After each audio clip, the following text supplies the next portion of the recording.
नमस्कार, मैं Neeraj Nanda, south Asia times, Melbourne, Australia से आज फिर से मैं आपके सामने आया हूं और भारत और पाकिस्तान के बीच जो युद्ध टाइप की सिचुएशन चल रही है उसके बारे में मैं आपको कुछ अपडेट देना चाहता हूं। मई 9 को भारत की राजधानी नई दिल्ली में एक मीडिया कॉन्फ्रेंस हुई और उस कॉन्फ्रेंस में भारत ने ये दावा किया कि मई 8 और मई 9 की रात में पाकिस्तान ने 300 से लेके 400 ड्रोन भारत की जो टेरिटरी है उसके अंदर दागे।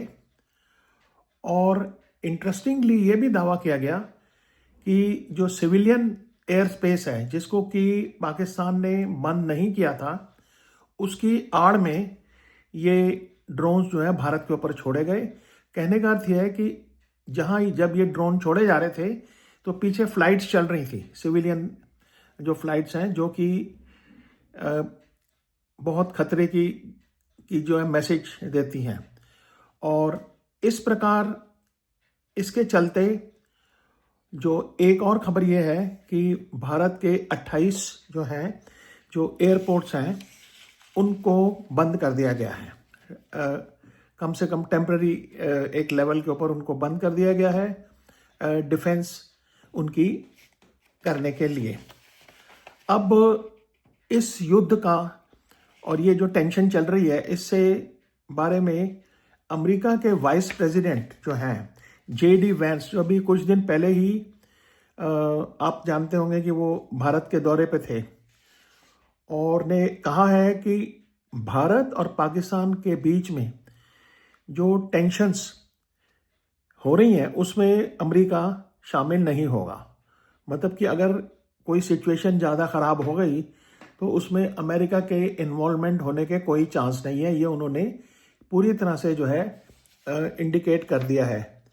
तो उनका ये उन्होंने क्या कहा इंग्लिश में, fundamentally none of our business, कि ये जो है हमारा बिजनेस है ही नहीं कि भारत और पाकिस्तान के बीच जो युद्ध चल रहा है या जो टेंशन चल रही है, जो एक सिचुएशन पैदा हो गई है सब कॉन्टिनेंट के अंदर, उससे हमें कोई लेना देना नहीं है।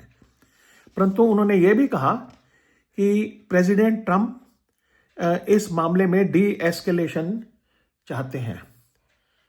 तो ये खबर अमेरिका से थी और आप सभी जानते हैं कि इस सारे का बैकग्राउंड यह है कि 22 अप्रैल को जो आतंकी हमला जम्मू एंड कश्मीर में हुआ था और जिसमें 26 इनोसेंट लोग मारे गए थे, जो कि अधिकांश टूरिस्ट थे, को लेकर सारी दुनिया में बहुत रोष चल रहा है।